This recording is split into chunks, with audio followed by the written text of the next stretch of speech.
Hello everyone, welcome to education world. I hope आप सभी लोग ठीक होंगे। मैंने इससे पहले 4 वीडियोस अपलोड की हैं यूट्यूब पे। आई होप आप सभी लोगों ने देखी होंगी। अगर आपको वो वीडियोस अच्छी लगती हैं तो प्लीज लाइक शेयर सब्सक्राइब करना ना भूलें। तो आज हम कंटिन्यू करेंगे अपना second chapter, expansion and consolidation of British power in India. इससे पहले जो मैंने इस चैप्टर को कवर किया उसमें हमने पढ़ा था कि ये ईआईसी कंपनी ने क्या टेक्नोलॉजीज, क्या आर्म्स अपने यूज किए जिससे कि वो पावर के ऊपर आते हैं इंडिया में, किस टाइप की लीडरशिप को उन्होंने यूज किया, किस टाइप का मतलब उनका क्या मोटिव था। क्योंकि पहली वीडियो में हमने कवर किया था वो अपने कैनॉन्स, ये सारे इनके बहुत एडवांस टेक्नोलॉजी थी। एक उनके पास में नेशनल प्राइड था क्योंकि ईआईसी कंपनी लड़ रही थी, वो थी ब्रिटिश के लिए। और इंडिया में जो लड़ाइयाँ चल रही थी वो इंटरनल ही चल रही थी, आपस में ही स्टेट में लड़ाइयाँ हो रही थी। तो इंडिया के पास में एक ऐसा कोई मोटिव था नहीं। तो ये एक फैक्टर रहा ईआईसी कंपनी को सक्सीड, ईआईसी कंपनी ने सक्सीड किया इंडिया के ऊपर। चलिए इसको आगे कंटिन्यू करते हैं। आज जो हम टॉपिक कवर करने वाले हैं वो है black hole tragedy, battle of Plassey, battle of Buxar and last one treaty of Allahabad. तो ब्लैक होल ट्रेजेडी का हमने अपनी पिछली वीडियो में थोड़ा सा बैकग्राउंड जाना था कि एग्जैक्टली ये है क्या। तो मैंने आपको बताया था कि सिराजुद्दौला नया नवाब बनता है जो कि 20 साल का था। केवल इसके ही कोर्ट में जो इसके नोबल्स होते हैं, इसके जो रिलेटिव्स होते हैं, उनमें झगड़ा होता है कि मतलब ये कैसे बन गया, क्योंकि एक तो बहुत यंग है, कैपेबल ही नहीं है नवाब बनने के लिए, और हमको क्यों नहीं बनाया। तो ये सारे जो सीन होते हैं, तो ग्रेजुअली सिराजुद्दौला इन सबको वन बाय वन हटाता है, घसीटी बेगम को हटाता है, फिर भी और भी लोगों को हटाता है। तो अब जो मेन रीजन था वो था, एक तो दस्तक, दस्तक का ईआईसी कंपनी मिसयूज कर रही थी। दूसरा, विदाउट परमिशन वहां पे फोर्ट बिल्डअप कर रही थी, तो नवाब को फाइनेंशियली बहुत लॉस हो रहा था। तो ये था रीजन। अब फिर इसमें सिराजुद्दौला क्या करता है, कैलीकट में इनका जो फोर्ट था ईआईसी कंपनी का, उसको ये सीज कर लेता है, उस पर अटैक करता है। उसमें जो भी जितने 143 आई थिंक मेंबर थे, जो कि उनको एक छोटे से रूम में बंद कर देता है। अभी हम उसके बारे में आगे चलिए पढ़ते हैं। ब्लैक होल ट्रेजेडी की हमने बात की थी। इसमें कितने लोग होते हैं, 146 इंग्लिश पर्सन होते हैं जिनको एक छोटे से रूम में बंद कर दिया जाता है, जिसमें जब इसको तीसरे दिन इस रूम को खोला जाता है तो 123 लोग मारे जाते हैं ड्यू टू सफोकेशन। अब आप अंदाजा लगा ही सकते हैं कि जून का महीना चल रहा है, अंग्रेजों को इतनी आदत होती नहीं है, तो इनको बंद कर दिया जाता है एक बहुत ही छोटे से रूम में, जिसमें से कि 123 लोग मारे जाते हैं। तो यही कारण था जिसकी वजह से बैटल ऑफ प्लासी होती है। तो अब एक रॉबर्ट क्लेव आता है। अब ये रॉबर्ट क्लेव कौन है? ये रॉबर्ट क्लेव एक क्लर्क था। एक सेकेंड। रॉबर्ट क्लेव एक क्लर्क था जो कि ये रिजाइन दे देता है, ईआईसी कंपनी में आता है कि आर्मी को इसकी जरूरत है, राइट। तो ये मद्रास से कैलकाटा आता है। अब बैटल ऑफ प्लासी एक्चुअली में बैटल हुआ ही नहीं, वो तो एक दिखावे का बैटल था, क्योंकि रॉबर्ट क्लाइव ने पहले से ही एक सीक्रेट अलायंस कर लिया था मिर्जाफर, रायदुल्लभ, जगत सेठ, ओमनी चंद के साथ में, कि ये सारे लोग जब हमारे फेवर में ही हैं तो हमको बस एक दिखावे की लड़ाई करनी है। एक्चुअल में ईआईसी कंपनी ही जीत चुकी थी ये बैटल। तो ईआईसी कंपनी बाद में ये बैटल जीत जाती है, सिराजुद्दौला को कैप्चर कर लिया जाता है, बाद में इसका मर्डर कर देता है मिर्जाफर का ही बेटा मेदान। तो इस बैटल के बाद में अब बंगाल एक सोने की चिड़िया है, तो उस पे ये अपनी ट्रेड मोनोपोली कर लेते हैं। अब इनके फेवर में मिर्जाफर था, तो मिर्जाफर को ये लोग नवाब बना देते हैं। इससे बोला जाता है कि आपके कोर्ट में एक हमारा आदमी भी बैठेगा। क्यों? क्योंकि जो भी डिसीजंस होंगे वो सब में इनका एक आदमी बैठकर सुनेगा क्या चीजें हो रही है। तो ये सारी चीजें बैटल ऑफ प्लासी के बाद में रही। क्वेश्चन आएगा कि बैटल ऑफ प्लासी कब हुआ, तो आपको ईयर के साथ में, डेट के साथ में ये याद रखना है। सिराजुद्दौला के बाद में जफर बन जाता है नया नवाब बंगाल का। लेकिन कंटिन्यूअसली जो रॉबर्ट क्लाइव का इंटरफेयर होता है हर एक मैटर में, हर मामले में, वो जफर को पसंद नहीं आता। जफर सोचता है कि हम तो इनके परमानेंटली गुलाम बन गए, इनसे पूछ के हम कोई काम ही नहीं कर सकते, ये हर मैटर में इनको टांग अड़ानी है। तो जफर डच के पास में जाता है चिंसूरा में हेल्प मांगने के लिए। अब डच भी तैयार हो जाते हैं कि ठीक है इनकी मदद करनी है। तो फाइनली डच डिफीट हो जाते हैं बेदरा की लड़ाई में नवंबर 1759 में। यहाँ से डच का परमानेंटली एंड होता है इंडिया से। मिर्जाफर का ऐसा कोई इंपॉर्टेंस बचता नहीं है बंगाल के ऊपर। अब लड़ाई होती, मिरान जो मिर्जाफर का बेटा था, वो उसकी भी डेथ हो जाती है। Now then started a fight for the nawabship of Bengal between Mir Qasim, the son in law of Jafar, and Miran sir. तो जो नवाबशिप की जो लड़ाई होती है वो दो लोग के बीच में होती है, एक तो कासिम के बीच में और जो मिरान का जो बेटा होता है उसके बीच में।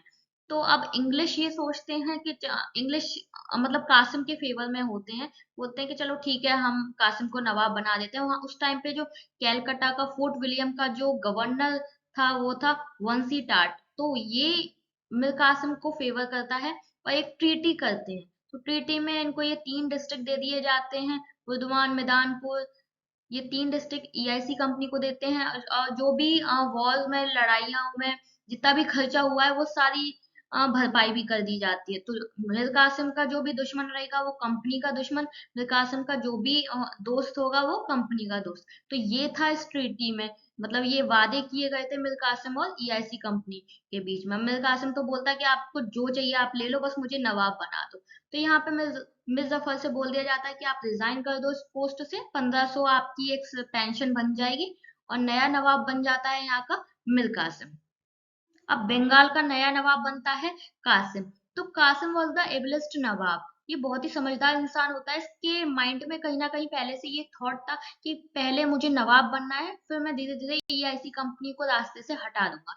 तो ये सारी चीजें एनालाइज करता है। तो ये सबसे पहले अपनी कैपिटल को शिफ्ट करता है बंगाल से बिहार, मुर्शिदाबाद से ये मुंगेर, बिहार में ये अपनी कैपिटल को शिफ्ट करता है। देन ये देखता है कि कौन से ऑफिसर्स इसके फेवर में है, कौन से इसके अगेंस्ट में है। जो भी अगेंस्ट में थे उन सबको ये हटा देता है, अपनी आर्मी को ये रिमॉडल करता है जिससे कि बाद में वॉर हो तो ये इनकी एक आर्मी स्ट्रांग होनी चाहिए। अब इसके बाद में होता है बैटल ऑफ बक्सर। लेकिन बैटल ऑफ बक्सर का जो बैकग्राउंड था वो ये था कि कंपनी सोचती है Qasim was the ideal puppet for them, लेकिन ये इनकी गलतफहमी बहुत बड़ी होती है। जो भी कंपनी की एक्सपेक्टेशन होती है कासिम सबको डिनाई कर देता है, सब पे पानी फेर देता है, कोई भी चीजें फुलफिल नहीं करता है। तो ये एक मेजर रीजन था। अब यहीं पे बैठे हुए हैं राम नारायण, गवर्नर ऑफ पटना के। तो ये बहुत ही इन राम नारायण का अच्छा कनेक्शन होता है ईआईसी कंपनी के साथ में। तो इनको कुछ पैसे देने होते हैं कासिम को, तो ये मना कर देते हैं राम नारायण कि हम नहीं दे रहे, हमारा तो बहुत ही अच्छे कनेक्शन ईआईसी कंपनी के साथ में जब ऑलरेडी हैं तो हम तुमको क्यों पैसे दें।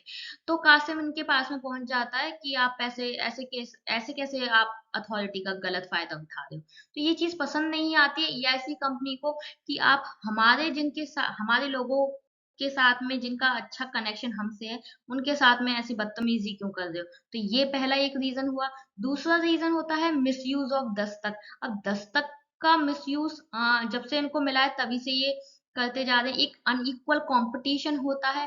ये दस्तक को बेच रहे हैं इंडियन मर्चेंट को, बोलते हैं कि हम आपको साइन करके देंगे, आप ट्रेड कर लेना और इसके बदले में आप हमको कमीशन देना। तो ये सारी चीजें भी कहीं ना कहीं कासिम को अच्छी नहीं लगती हैं, बोलते हैं इससे तो बहुत बड़ा लॉस होता है। तो ड्यूटी को अबॉलिश करने का डिसीजन कासिम लेता है। अब अगर ड्यूटी को अबॉलिश कर दिया जाएगा तो ब्रिटिश को बहुत बड़ा लॉस होगा, क्योंकि एक प्रिविलेज मिला हुआ है ब्रिटिश को। तो अगर ये ड्यूटी ही लॉस हो जाएगी तो इक्वल कंपटीशन हो जाएगा, और जो यूरोपियन कंपनीज हैं और जो ट्रेड कर रहे हैं मर्चेंट्स हैं उनके लिए बराबरी का हिस्सा हो जाएगा। तो इस चीज का प्रोटेस्ट कर ब्रिटिश भी स्टार्ट करने लगे प्रोटेस्ट कि आप ड्यूटी फिनिश नहीं कर सकते हो। तो यहाँ से एक आउटब्रेक होता है। अब लड़ाई छिड़ती है इंग्लिश और कासिम के बीच में इन 1763 में। यहीं पे इंग्लिश जीत लेते हैं मुंगेर काटवा को। तब कासिम हार जाता है। अब कासिम हार के भाग जाता है अवध। अवध में जाके कौन ये थोड़ा समझौता करता है नवाब ऑफ अवध के सुजाउद्दौला और मुगल एम्परर शाह आलम सेकंड। तो इन तीनों की एक कंबाइंड आर्मी होती है। फिर होता है बैटल ऑफ बक्सर। अब होता है बैटल ऑफ बक्सर। तो आपको दो तीन चीजें माइंड में याद रखनी है कि बैटल ऑफ बक्सर और बैटल ऑफ प्लासी की आपको डेट याद रखनी है, क्योंकि एग्जाम में क्वेश्चन डेट वाइज भी आ सकता है। दूसरी चीज, आपको सिराजुद्दौला और शुजाउद्दौला के बीच में कंफ्यूज नहीं होना है। कंफ्यूज करने के लिए आपको दोनों के नाम भी दे दिए जाएंगे ऑप्शन में। तो सिराजुद्दौला बंगाल का नवाब था और शुजाउद्दौला अवध का नवाब था। ठीक है। एक क्वेश्चन ये भी आ सकता है कि बैटल ऑफ प्लासी जब हुआ तो ये किस किस के बीच में हुआ था। तो ईआईसी कंपनी की साइड से था रॉबर्ट क्लाइव और दूसरी साइड में था सिराजुद्दौला बंगाल की साइड से। बैटल ऑफ बक्सर जब होता है तो एक साइड में हेक्टर मुनरो होता है, दूसरी साइड में कंबाइंड आर्मी होती है जिसमें मीर कासिम होता है, शुजाउद्दौला और शाह आलम टू। होता है। तो ये 3 चीज़ें इम्पोर्टेंट है, आपको याद रखनी है। तो बैटल ऑफ बक्सर होता है 22 अक्टूबर 1764 को। कंबाइंड आर्मी थी कासिम की साइड से, हेक्टर मुनरो दूसरी साइड में था। तो यहाँ पे ये डिफीट हो जाती है, कासिम की जो भी कंबाइंड आर्मी थी। यहाँ पे ईआईसी कंपनी को बहुत बड़ी जीत मिल जाती है। तो मिर्जा जफर को ईआईसी कंपनी वापस ले आती है कि आप ही ठीक हो कासिम की जगह पे। तो यहाँ पे बैटल ऑफ बक्सर के बाद में इनको बहुत बड़ी पावर मिल जाती है। नॉर्थ इंडिया में इनका बहुत अच्छी सुपरमेसी हो जाती है overall the whole country, right. तो मिर्जा जफर को ये वापस ले आते हैं। तो ये जो डिस्ट्रिक्ट थी इनको हैंड ओवर कर दी जाती है। मैदानपुर, बुरदावन, ये सारी डिस्ट्रिक्ट ईआईसी कंपनी को दे देते हैं। ड्यूटी फ्री ट्रेड हो जाता है बंगाल में, एक्सेप्ट आपको बस 2% देना है सॉल्ट के ट्रेड के लिए। जब मिर्जा जफर की डेथ हो जाती है उसके बाद में उसका बेटा पावर के ऊपर आता है, उसको नवाब बना दिया जाता है, नजीम उद्दौला। तो अब ये नवाब सिर्फ नाम का बना है, अब इनकी कोई इम्पोर्टेंस नहीं रहती क्योंकि पूरा कंट्रोल, सारा एडमिन सिस्टम सब ईआईसी कंपनी के हाथ में। तो एडमिनिस्ट्रेशन के लिए अब ये सूबेदार को हायर करेंगे। तो पूरा निजामत फंक्शन जो भी होगा ये उनके लिए एक ऑफिसर को हायर करेंगे जो कि कंट्रोल बिहाफ, मतलब जो भी काम करेगा वो ईआईसी कंपनी के बिहाफ पे करेगा। ये जब चाहे इसको अपॉइंट कर सकते हैं, जब चाहे ये इसको हटा सकते हैं। तो ये था बैटल ऑफ प्लासी। इसके बाद में आएगा ट्रीटी ऑफ इलाहाबाद। अब एक बहुत बड़ी विक्ट्री इनको हासिल हो गई है बैटल ऑफ बक्सर। तो इसके बाद में ये ट्रीटी ऑफ इलाहाबाद करते हैं। तो ईआईसी कंपनी को समझ में नहीं आता है कि ये ट्रीटी कौन हैंडल करेगा। ये रॉबर्ट क्लाइव को दोबारा वापस बुलाते हैं इंडिया में। तो रॉबर्ट क्लाइव ये ट्रीटी करता है, पहला करता है सुजाउद्दौला के साथ में और सेकंड शाह आलम टू के साथ में। तो सुजाउद्दौला के साथ में इसकी जो ट्रीटी होती है वो एक काइंड ऑफ फ्रेंडशिप होती है, और ये थोड़ा लंबे टाइम तक भी चलती है इनकी ये फ्रेंडशिप। तो इसमें ये बोला जाता है कि इलाहाबाद और कड़ा ये शाह आलम टू को दे दिया जाएगा, प्लस आपको 50 लाख रुपए कंपनी को भी पे करने हैं, क्योंकि लड़ाई लड़ाई में जो भी इनका खर्चा हुआ है, जो भी सामान यूज हुआ है, जो भी नुकसान हुआ है वो उनको भरपाई करनी पड़ेगी। प्लस बलवंत सिंह को इनको जमींदारी देनी पड़ेगी बनारस की। और आपको अवध की प्रोटेक्शन के लिए एक इंग्लिश आर्मी बिठाई जाएगी इनकी कोर्ट में, जिसके लिए इनको पे भी करना पड़ेगा। तो ये ट्रीटी थी शुजाउद्दौला के साथ में। अब शाह आलम टू के साथ में ये लोग बोलते हैं कि आपको दिल्ली में नहीं बैठना है, बहुत मुश्किल से हमने आपको जीता है, तो आपको इलाहाबाद में बैठना है। तो इनकी प्रोटेक्शन के लिए कंपनी है। तो इनसे मोस्ट इम्पोर्टेंट, इनसे दीवानी छीन ली जाती है बंगाल, बिहार और उड़ीसा की। तो ये दीवानी का जो भी सिस्टम था वो ईआईसी कंपनी ले लेती है। बदले में शाह आलम टू को 26 लाख रुपए कंपनी पे करेगी, और दीवानी सिस्टम बिहार, बंगाल और उड़ीसा का कंपनी हैंडल करेगी। आप फिर ये तीसरी चीज इसको इनको ये बोली जाती है कि निजामत फंक्शन इनको रखना है, तो उसके बदले में इनको 53 लाख रुपए कंपनी को पे करने होंगे। मीर कासिम की डेथ होती है 1777 में। तो अब आप यहाँ पे दो चीजें, एक चीज आपने यहाँ पे नोटिस की होगी कि जब मीर जफर के बाद में नया नवाब बनता है निजामुद्दौला, तो उसके साथ में भी ये लोग ट्रीटी करते हैं कि दीवानी सिस्टम जो हैंडल करेगी अब वो कंपनी हैंडल करेगी, निजामत फंक्शन ये नवाब हैंडल कर रहा है। तो अब दीवानी सिस्टम क्या था? दीवानी सिस्टम था tax collection plus civil justice, और निजामत फंक्शन था आपका administration function plus criminal justice, ठीक है। तो यहाँ पे अब पब्लिक को दो सिस्टम दिख रहे हैं, तो इसी चीज को बोला गया ड्यूअल सिस्टम। तो ये आपके एग्जाम के पॉइंट ऑफ व्यू से बहुत ही इंपॉर्टेंट है। नेक्स्ट वीडियो में हम नेक्स्ट टॉपिक कवर करेंगे। आज की वीडियो में बस इतना ही। मिलते हैं नेक्स्ट वीडियो में। अगर आपको वीडियो अच्छी लगी हो तो प्लीज लाइक, शेयर और सब्सक्राइब करना ना भूले। Thank you so much.